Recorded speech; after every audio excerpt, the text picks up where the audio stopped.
JMD news के खास कार्यक्रम फेस टू फेस में आपका स्वागत है। आज हमारे साथ समाजवादी पार्टी के बड़े नेता, पूर्व मंत्री और वर्तमान में विधायक मनोज कुमार पांडे जी मौजूद हैं। मनोज कुमार पांडे की पहचान एक बड़े ब्राह्मण चेहरे के रूप में होती है, जो कि समाजवादी पार्टी में एक अपना अहम कद रखता है। साथ ही साथ मनोज पांडे जी एक हाई प्रोफाइल सीट जो कि रायबरेली कांग्रेस का गढ़ मानी जाती है, वहां के ऊंचाहार सीट से विधायक है और इनका किला आज तक कोई भी विपक्षी नेता भेद नहीं पाया है। तमाम मुद्दों पर उनसे बात होगी। मनोज जी, आपका स्वागत है। जी धन्यवाद, नमस्कार। मनोज जी, इसे इत्तेफाक कहेंगे, संयोग कहेंगे, जनता के प्रति जनता का आपके प्रति प्रेम कहेंगे कि जब से ऊंचाहार सीट बनी है आपको कोई हरा नहीं पाया है, तो ये क्या ऐसी रणनीति आपने बनाई है कि जनता का प्यार आपको इतना मिलता है?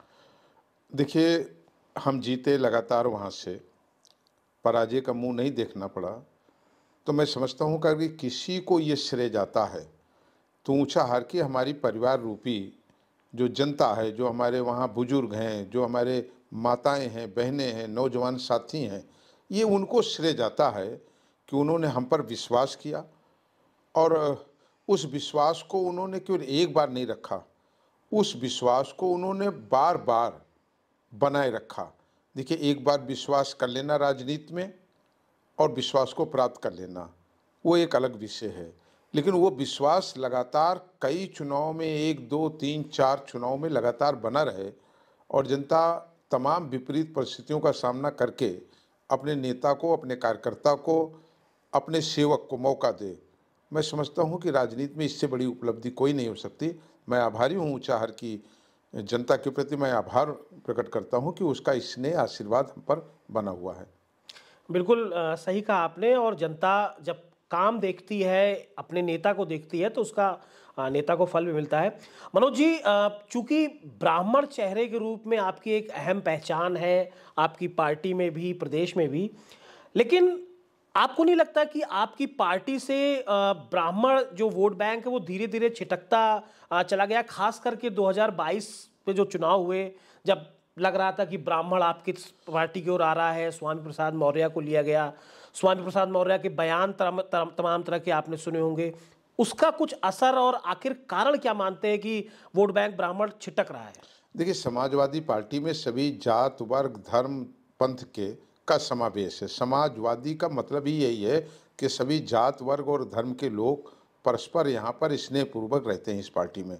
और समाजवादी पार्टी गरीब, कमज़ोर और समाज के अंतिम पायदान पर खड़े हुए व्यक्ति की चिंता करती है, उसके लिए लड़ाई लड़ती है। अगर आप देखेंगे तो देश में एक नेता थे, आदरणीय मुलायम सिंह यादव जी, जिन्होंने पूरे जीवन किसानों की लड़ाई संसद से लेकर के सड़क तक किया। सदैव उन्होंने समता और समता मूलक एक समाज की संरचना, और जो संरचना का दिव्य स्वप्न आदरणीय डॉक्टर राम मनोहर लोहिया ने देखा था, उन पदचिन्हों पर चले, और चले ही नहीं बल्कि उन्होंने उसको कार्यमूर्ति करने पे एक बहुत बड़ा योगदान आदरणीय नेताजी ने दिया। हमें खुशी है, उसी दिशा में, उसी पथ पर आगे लगातार हमारे पार्टी के राष्ट्रीय अध्यक्ष आदरणीय अखिलेश यादव जी लगातार इस बात पर काम कर रहे हैं। जहाँ तक ब्राह्मण का सवाल है, ब्राह्मण भी समाज का एक महत्वपूर्ण अंग है जिसे नकारा नहीं जा सकता। अगर आज से नहीं, आप अगर पुरातत्व काल से लेकर चले, त्रेता से लेकर कलयुग तक अगर आप देखें, तो ब्राह्मण कभी शासक नहीं रहा। ब्राह्मण की पहचान सदैव यही रही कि वो सभी समाज के साथ समावेश करके, सबका सहयोग ले करके और सबको सहयोग दे करके वो साथ खड़ा रहा है। वोट मिलना, कम मिलना और ज़्यादा मिलना एक अलग बात है, लेकिन हमें याद है 2004 में नेताजी की सरकार बनी थी। उस सरकार में भी समाजवादी पार्टी के साथ वो रहा है और समाजवादी पार्टी को एक बड़े प्रतिशत में उसने वोट किया। और अगर आप 2012 का देखें तो 2012 में भी एक बड़ी संख्या में ब्राह्मणों की हिस्सेदारी समाजवादी पार्टी की सरकार में रही। हालांकि मैं ये स्पष्ट कर देना चाहता हूँ कि कोई समाज किसी का बंधुआ मजदूर नहीं है, और मैं ये प्रिज्यूम भी करता हूँ कि किसी समाज को और किसी जात को किसी के का बंधुआ मजदूर नहीं रहना चाहिए। गुण दोष के आधार पर लोगों को निर्णय लेना चाहिए। अगर आप देखें तो वही ब्राह्मण जिसने उत्तर प्रदेश में 2007 में मायावती जी को सरकार बनाने में अहम रोल अदा किया था। और ये सच है कि 2022 में बहुत बड़ी संख्या में ब्राह्मण समाज के लोग समाजवादी पार्टी और आदरणीय अखिलेश यादव पर विश्वास किया था। अब कुछ परिस्थितियां और स्थितियां आई, कुछ निगेटिव, कुछ पॉजिटिव पॉजिटिव कुछ ऐसी चीज़ें आई कि जो प्रतिशत हमने चाहा था उस प्रतिशत में वोट नहीं मिला। लेकिन आज भी बड़ी संख्या में इस समाज के लोगों की सहानुभूति और लोगों की भावनाएं उत्तर प्रदेश में हुए 2012 से 17 आदरणीय अखिलेश यादव जी के विकास कार्यों की। इसलिए देखिए, एक चीज़ का ध्यान रखिए, विकास कभी जाति धर्म से नहीं बांटा जा सकता, भाषा से भी नहीं बांटा जा सकता। समाजवादी पार्टी की सरकार में जो योजनाएं आई उसमें ऐसा तो नहीं था कि लैपटॉप उनको दिया जाएगा जो किसी एक जात विशेष के होंगे। जो बच्चे इंटर में थे सबको लैपटॉप दिया, और छोटी बड़ी संख्या में नहीं दिया, 17 और 18 लाख लैपटॉप। हम समझते हैं कि हिंदुस्तान की किसी राज्य की ये पहली सरकार होगी जिसने इतने बच्चों को, गरीब बच्चों को, जिन्होंने ये सपना देखना बंद कर दिया था कि हम एक कंप्यूटर जीवन से जुड़ सकेंगे, देश और दुनिया को जान सकेंगे। दो क्रांति इस हिंदुस्तान में आई है। एक संचार क्रांति, मोबाइल क्रांति आई थी, उसमें तत्कालीन राजीव गांधी जी ने लाने का काम किया था। लेकिन उत्तर प्रदेश के गांव में गरीबों तक कंप्यूटर पहुंचे और कंप्यूटर के माध्यम से बच्चे देश और दुनिया के बारे में जान सकें और अपनी एजुकेशन में उसको सहायक कर सकें। ये काम अखिलेश यादव ने किया। अगर उन्होंने समाजवादी पेंशन दिया तो जाति नहीं थी इसमें। अगर उन्होंने आगरा एक्सप्रेस वे बनवाया, किसी जात के लिए नहीं था। मेट्रो लाए तो किसी जात के लिए नहीं था। उन्होंने लोहिया आवास दिया, उन्होंने 3.25 लाख की। मैं कह सकता हूँ दावे से, उत्तर प्रदेश में आवास की सबसे बड़ी योजना थी। जब प्रधानमंत्री आवास योजना 90,000, 1 लाख और 1,10,000 तक सीमित हो, तो 3.25 लाख का एक पूर्ण आवास देने का काम भी अखिलेश यादव जी ने किया। वो 100-200 हज़ार नहीं था, लाखों की संख्या में उत्तर प्रदेश में देने का काम किया। ब्राह्मण भी इसी समाज का अंग है। ब्राह्मण बुद्धिमान है।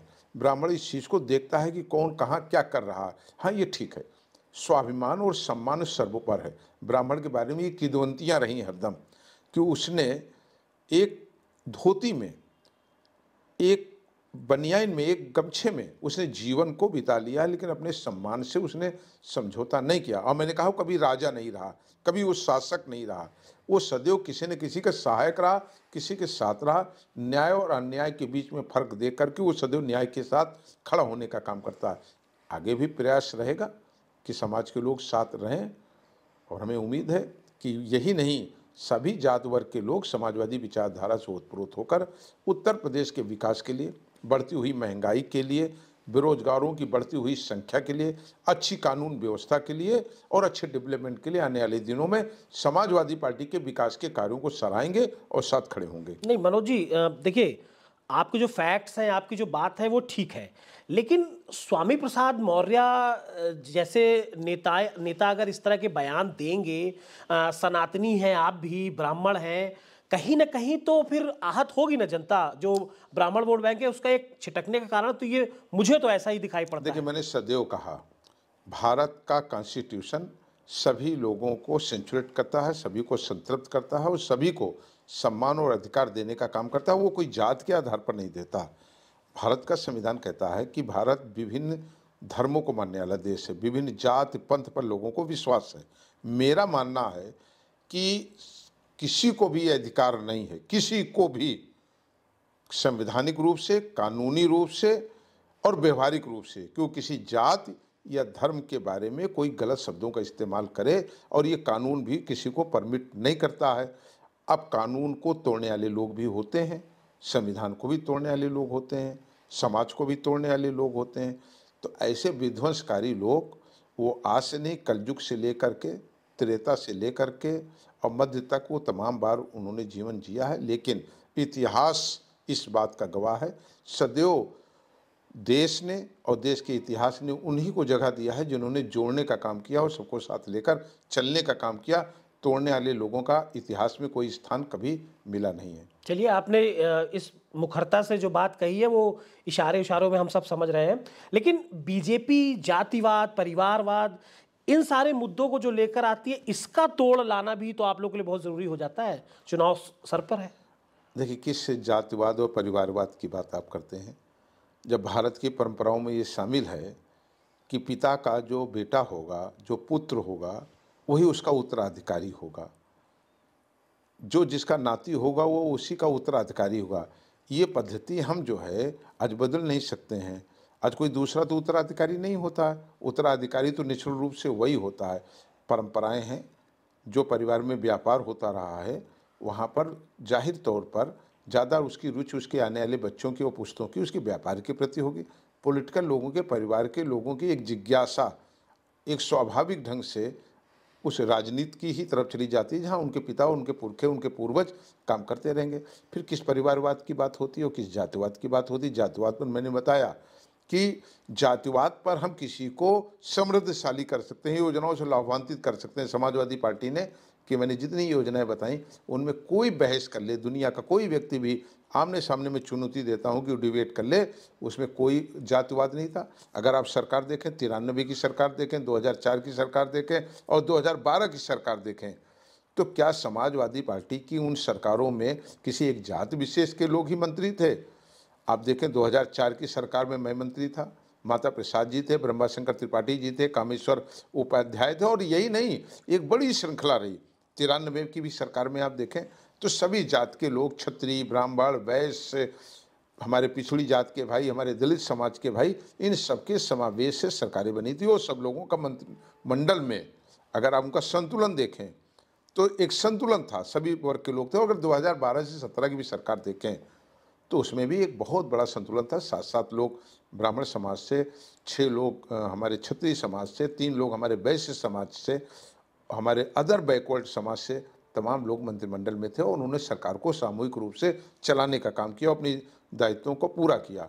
अब बात करेंगे, अगर आप परिवारवाद की बात करते हैं तो क्या भारतीय जनता पार्टी में परिवारवाद नहीं है? क्या माननीय राजनाथ सिंह जी के बेटे उत्तर प्रदेश की विधानसभा के सदस्य नहीं है? क्या आप इससे इनकार करने का काम करेंगे? और यही नहीं, भारतीय जनता पार्टी के एक बड़े नेता रहे जो उत्तर प्रदेश के मुख्यमंत्री रहे, उनके बेटे आज उत्तर प्रदेश में राज्य मंत्री हैं। तो इसको किस रूप में देखेंगे? अगर आप किसी एक व्यक्ति के ऊपर कोई आरोप लगा रहे हैं तो मैं उस आरोप के बारे में ये सवाल है हमारा आपसे कि फिर कल्याण सिंह जी के बेटे उत्तर प्रदेश की सरकार में मंत्री कैसे, और देश के रक्षा मंत्री जी के बेटे वो उत्तर प्रदेश के असेंबली के सदस्य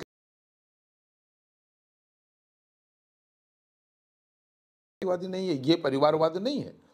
तो देखिए, ये सब झूठी और मिथ्या केवल आरोप हैं। आप करिए तो बहुत अच्छा, हम करें तो हम बुरे हैं। आप इसको दो तरीके का कानून नहीं बना सकते और किसी चीज़ की दो तरीके की परिभाषाएं दे करके किसी विषय वस्तु को दो तरीके से परिभाषित भी नहीं कर सकते। और ये कहने वाले लोगों को अपने इतिहास और अतीत में खुद आकलन कर लेना चाहिए, तब किसी के ऊपर बोलना चाहिए। लेकिन बीजेपी इसका दूसरा पहलू ये भी बताती है कि जैसे राजस्थान, छत्तीसगढ़ और मध्य प्रदेश में हुआ कि देखिए, एक आम कार्यकर्ता को, एक ऐसे व्यक्ति को हमने मुख्यमंत्री बना दिया जो बहुत बड़ा नेता नहीं था, जिसको कोई जानता नहीं था, जमीन से उठाकर आज हमने मुख्यमंत्री बना दिया। ऐसे बाकी दलों में नहीं है। तो इसलिए बीजेपी इसका दूसरा पहलू ये भी बताती है कि और कहीं संभव नहीं है ऐसा। देश के बहुत चिंतक इसको दूसरे रूप में भी ले रहे हैं। कमाया किसी ने, खाया किसी ने। आप लोकतंत्र में जो बहुमत मिलता है और लोकतंत्र में जो जनमत मिलता है, जनमत आप इसको इनकार नहीं कर सकते कि किसी व्यक्ति के केवल दल के कारण नहीं, उसके कार्यों के कारण भी मिलते हैं। तो जनमत तो किसी और को मिला था। आपने कोई चीज़ आपको बेचनी थी तो आपने फोटो दूसरी दिखाई, और जब आपको उसको डिलीवरी देनी थी तो आपने दूसरी दिलाई। तो क्या आपने जनमत के साथ धोखा नहीं करने का काम किया? क्या वो लाडली बहनों का प्यार और उमंग, उनके जोश जो हम लोग टीवी और सोशल मीडिया के माध्यम से देखते थे, तो आपने कहीं ना कहीं जनमत के साथ खिलवाड़ किया। अब रही बात ये कि ठीक है, ये मैं नहीं कह रहा हूँ, ये तमाम महत्वपूर्ण लोग भी इस बात को टिप्पणी करते हैं कि जो कुछ लोगों के हाथ में दल हो। हमें तो अच्छा लगता कि राम जन्मभूमि के नायक, और जो एक नारे हम लोग बचपन से सुना करते थे, उन नारों के लोग भी आते और राम जन्मभूमि का जो आगे आने वाले दिनों में लोकार्पण है, शिलान्यास है, कार्यक्रम है, उसमें वो मुख्य अतिथि होते, उनके द्वारा होता जिन्होंने अपनी जवानी, अपना पूरा परिवार, अपनी खुशियाँ उन्होंने तमाम आंदोलन में उन्होंने देने का काम किया है। लेकिन शायद हमें पता चला है कि उनको नहीं बुलाया जा रहा है। तो मेरा ये मानना है कि उनकी उम्र को बताया जा रहा है कि आड़े आ रही है। ना उन्होंने आपसे इस बात को की है और ना मुझसे ये बात की है। हमने भी समाचार पत्रों के माध्यम से जाना है और आपने भी समाचार पत्रों के माध्यम से जाना है। हो सकता है आने वाले दिनों में वो कोई इंटरव्यू या किसी अपने चैनल्स के माध्यम से इस बात को वो बताएंगे, क्या सच्चाई है इसमें, क्या नहीं सच्चाई। लेकिन ऐसे लोगों को, जो लोग अपने पुरखों को नहीं याद करते। भारत संस्कृत, सभ्यता और संस्कारों का एक देश है।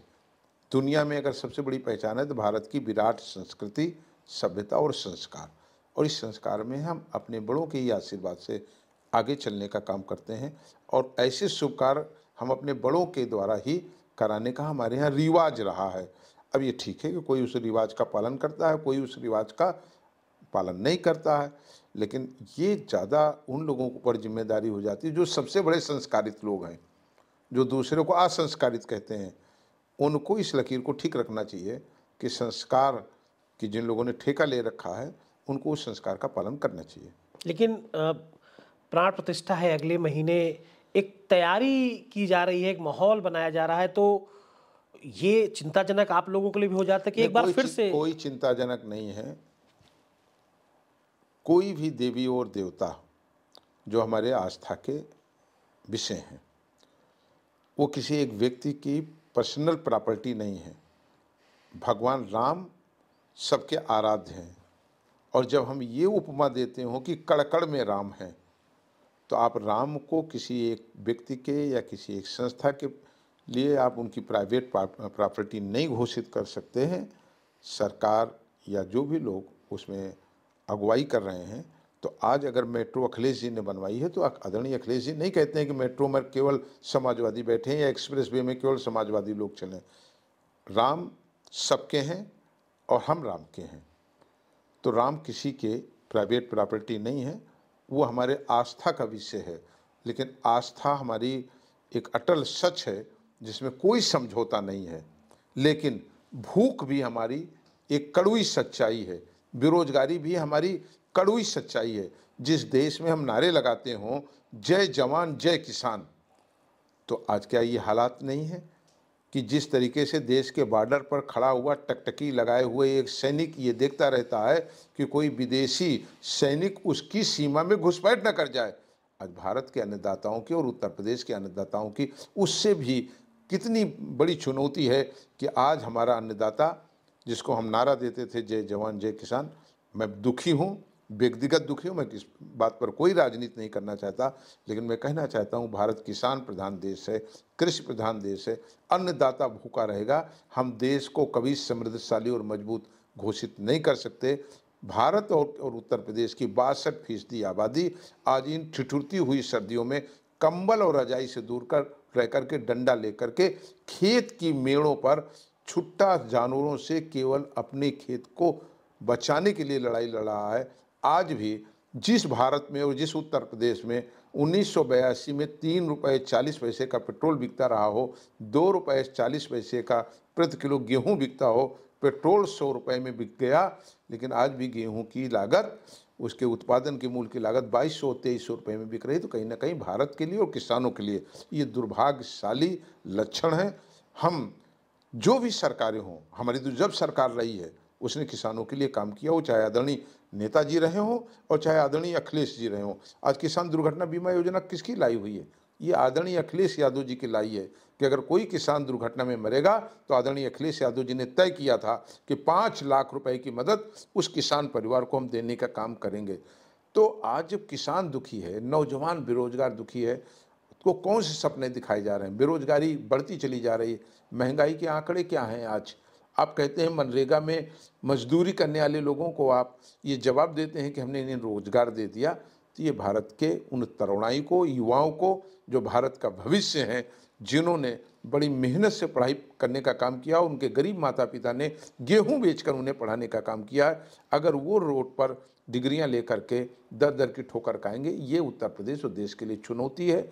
और उन लोगों के लिए जो एक नए आंकड़े पेश करते हैं, उनके लिए कहीं ना कहीं ये सोचने का विषय है कि जब उत्तर प्रदेश का युवा आज बेरोजगार है, महंगाई बढ़ती जा रही है, उस पर कोई कंट्रोल नहीं, और अन्नदाता भूखा है, उसके उत्पादन का मूल्य नहीं मिल पा रहा है, तो ये तमाम घोषणाएं और तमाम संकल्प पत्र, इसे मैं दकियानूसी कहूँगा। और मैं कहूँगा कहीं ना कहीं उत्तर प्रदेश की 25 करोड़ जनता को गुमराह करने का प्रयास किया जा रहा है। लेकिन आप ज़मीनी बातें करते हैं, लेकिन इन दिनों मुद्दा छाया है सांसदों को निलंबन का, उपराष्ट्रपति की मिमिक्री का। ये जनता के मुद्दे दूर नहीं होते जा रहे। यही लोकतंत्र का खूबसूरत गुलदस्ता था।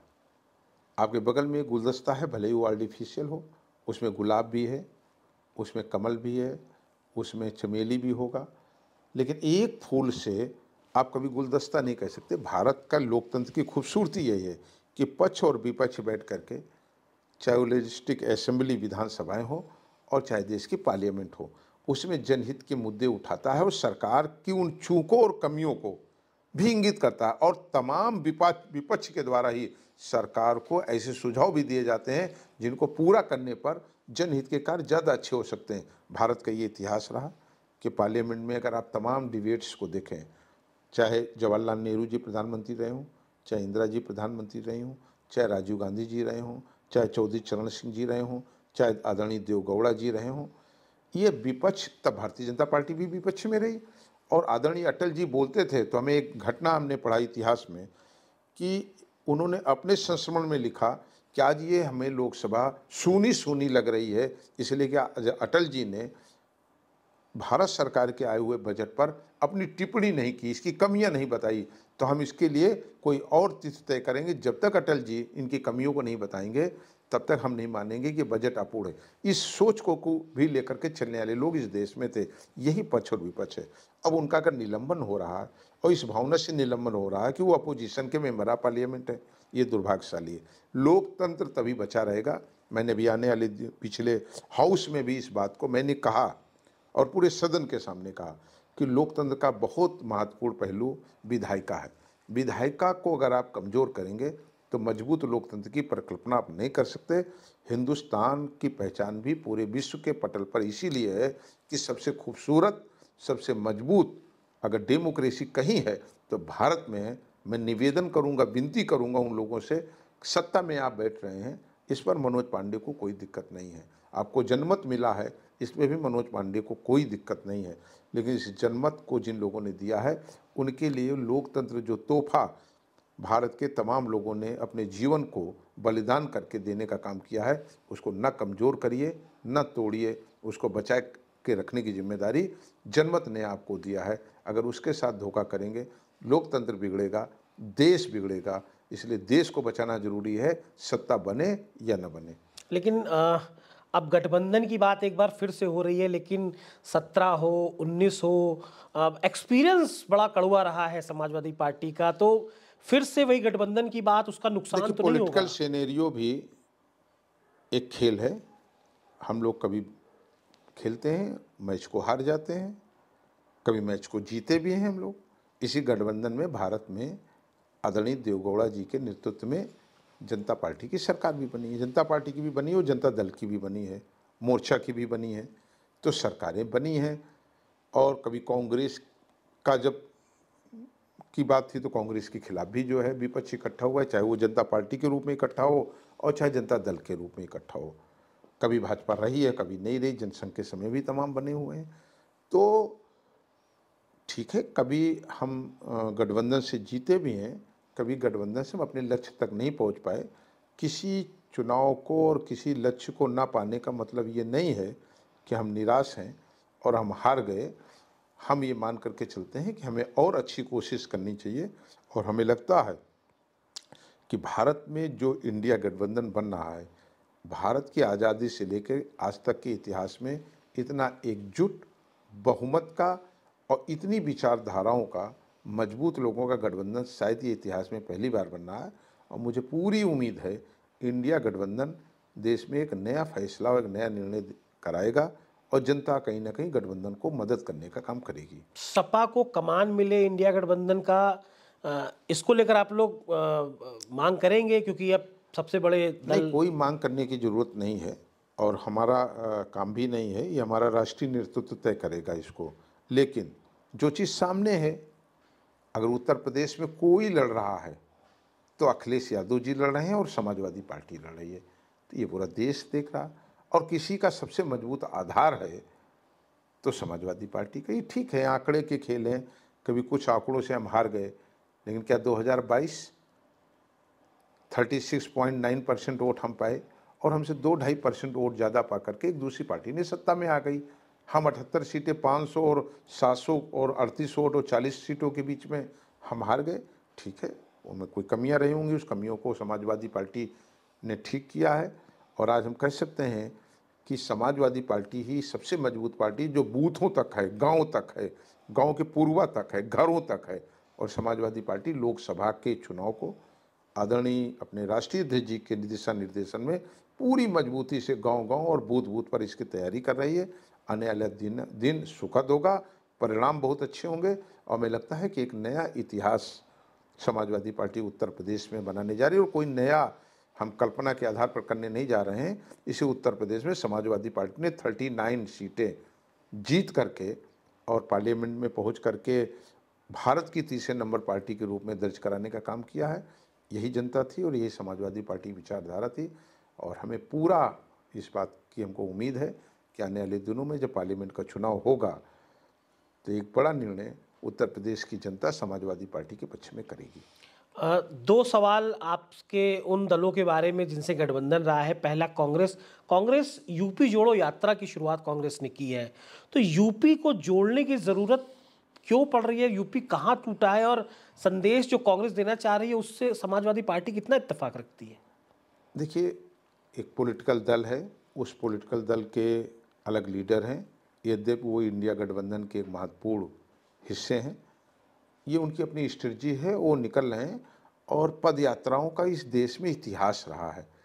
मेरा तो ये मानना है कि जब पद यात्रा निकली है देश में इतिहास पलटा है। चाहे वो बापू महात्मा गांधी की दांडी यात्रा रही हो और चाहे वो यात्रा अगर आप विभिन्न राज्यों में देखें तो तमाम लोगों ने देखी। और चाहे जेपी की यात्रा को आप देखिए, जेपी की यात्रा ने इस देश में एक नया भूचाल लाने का काम किया था। तो लोगों की पदयात्रा रही हैं और किसी इशू को लेके चली हैं, वो इशू जनता के रहे हैं। और हमें लगता है कि यात्रा करनी चाहिए, इसमें कहीं कोई बुराई नहीं है। जनता की ही ताकत, पॉलिटिकल दलों की ही मेन ताकत है। इससे हमारी जो जनता की ताकत है वो तमाम जो विपक्ष के साथी उनके साथ खड़ी होने का काम करेगी। मायावती ने अभी अपने भतीजे को उत्तराधिकारी बनाया है, आकाश आनंद को। तो क्या नई चुनौती बनकर सामने आएंगे? लगता है चुनौती है, यंग वो है। अपने दल की सुप्रीमो हैं और ये उन्हें अधिकार है कि अपने दल के अंदर वो क्या निर्णय लेती हैं। और दल के अंदर निर्णय लेने का काम पार्टी के मुखिया को होता है और उसकी स्क्रूटनी करने का काम बाहर बैठी हुई जनता की होती है। निर्णय उन्होंने लिया है, वो उनकी पार्टी का अधिकार था। उस पर जनता का क्या व्यू आएगा ये करने का अधिकार जनता को है। अंतिम सवाल, लोकसभा चुनाव की उल्टी गिनती शुरू हो चुकी है। बीजेपी ने देखिए एक प्रयोग किया कि अपने सांसदों को इस्तीफा दिलाकर विधायक की सीट पे चुनाव लड़वाया। मनोज पांडे को अगर समाजवादी पार्टी सांसद का टिकट देती है, शायद, वैसे आप लोग समाजवादी पार्टी के जो लोग हैं वो अपना कैंडिडेट खड़ा नहीं करते रायबरेली या बाहर से कहीं मौका मिले तो क्या आप लड़ेंगे? देखिए, पार्टी का निर्णय ही मेरे लिए सर्वोच्च निर्णय होगा और अंतिम निर्णय होगा। पार्टी के मुखिया जहां से भी और जैसे भी जो आदेश देंगे उसका हम पालन करेंगे। लेकिन हम लोग जब विधानसभा में अखिलेश जी को बोलते देखते हैं तो पीछे एक ही चेहरा सामने आता है, मनोज पांडे जी का, और उसकी चर्चा बहुत होती है। तो आप एक अच्छे से सलार साबित हो रहे हैं। लेकिन जिस तरह से मनोज जी ने बात की, जिस जमीनी हकीकत की बात की, जनता भी उसी को चाहती है कि एक नेता, एक सांसद, एक विधायक, एक जनप्रतिनिधि उन वादों को पूरा करे, जनता के हित में काम करे। मनोज जी, आपका बहुत बहुत शुक्रिया, आपने बड़ी खुलकर बात की। और आने वाले समय में जब जैसे जैसे चुनाव और करीब आएंगे तो हम एक बार फिर आपसे रूबरू होंगे। तो फेस टू फेस कार्यक्रम में आज इतना ही। अगले बार हम एक नए मेहमान के साथ जुड़ेंगे और सियासत के जो बातें हैं उनसे आपको रूबरू कराएंगे और उसके बारे में आपको ज़्यादा जानकारी देंगे।